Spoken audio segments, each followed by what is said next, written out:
championship. Being a great player is more than having good cards. It's about understanding yourself, having the right mindset, and being better than you think you can be. Welcome to our journey to the 2018 National Championship. We've all seen it happen. A good player can play the game, do well, and win. A great player will make the opponent feel as if they walked away with more than what they came with, a better person, and perhaps as a newfound friend. Sportsmanship is more than doing the bare minimum, being courteous. It is making sure your opponent feels welcome, respected, and treated as a legitimate contributor. No matter how the duel goes, every action is a learning opportunity. Every moment a chance to polish your skills. A great handshake will take you far in life. Present your hand openly, make full whip contact with their hand, and grasp firmly. Give their hand a few good shakes and release. Practice with anyone available. You'll find that most people are willing to practice their handshake. Introduce yourself loudly and clearly. Smile. Ask for their names. Convey your gratitude for playing. Don't be overly forceful. Some people are just shy. Treat your opponent's cards with care, at least as much care as you would with your own cards. Give your opponent time to think. Do not unnecessarily pressure your opponent to act faster than they need to. Allow them to use their full time as allotted by tournament rules before warning for time.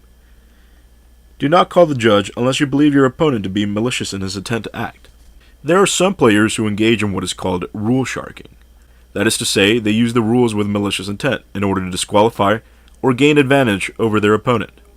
Rule sharks try to use the judge's constant appearances to intimidate and bully their opponent, potentially making the opponent nervous enough to make misplays. Do not worry. Judges are just players like you and me. They are aware of rule sharks and know to be on the lookout. If a judge makes a ruling you disagree with, don't hesitate to call for a second opinion. Premier level events are always staffed by a head judge, ready to look up or contact someone higher up for a correct ruling. Preparation is key. Failure to prepare is preparation to fail. Print off a tournament sign-up sheet in advance and have it filled out before the tournament day. This will give you ample time to make sure that your choices are set and prevent you from taking a round loss due to a typo. Make sure your deck is freshly sleeved in new sleeves.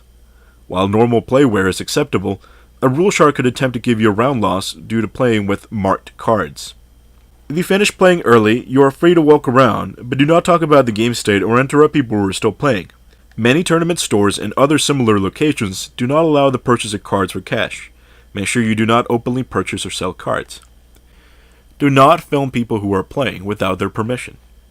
A normal state tournament is set up in a series of Swiss rounds, meaning you get to play a series of matches against similarly skilled opponent, without fear of being forced to quit or not play.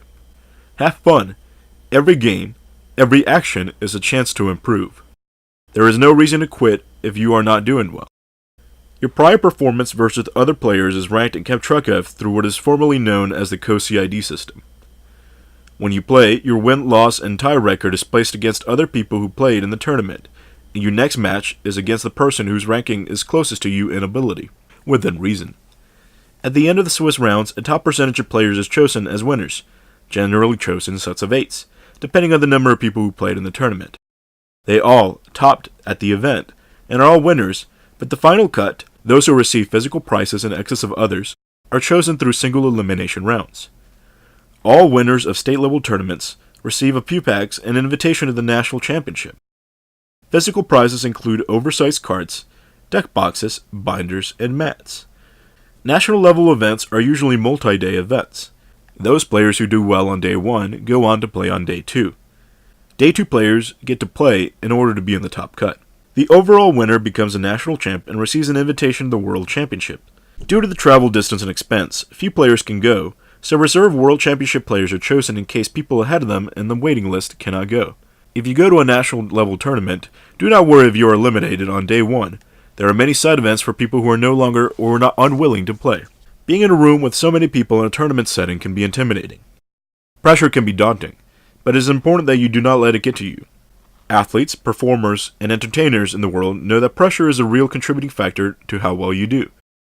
I personally perform better under pressure, but that is not true of all people. The first step to dealing with pressure is understanding that failure is always an option.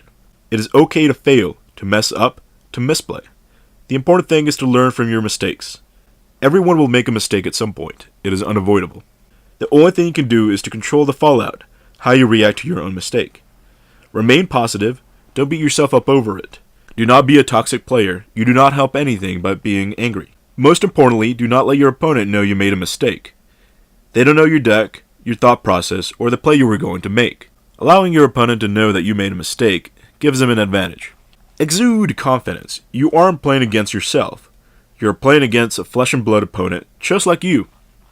Make them believe that everything is under control, that you are playing at your best, and the only thing standing between you and victory are the sweaty minutes that transpire while they fumble with their cards. Visibly read all of your set cards every time they make a play. Make them believe the answer to their every play is something within your control. Do not volunteer any information about your game state. Do not let them know what you have unless you are leading them to believe something incorrect about your set cards. However, do not lie or mislead about open cards. Cards that are face up are open knowledge, and do not attempt to mislead your opponent about what they say. Take multiple opportunities to count the number of dark and light monsters in your graveyard, and non-meaningfully, even if you are not playing Blackluster Soldier or Dark Armed Dragon.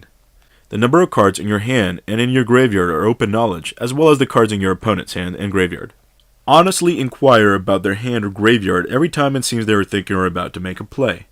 Do not attempt to make them purposely uncomfortable through physical means. However, it is perfectly acceptable to ask about the game state.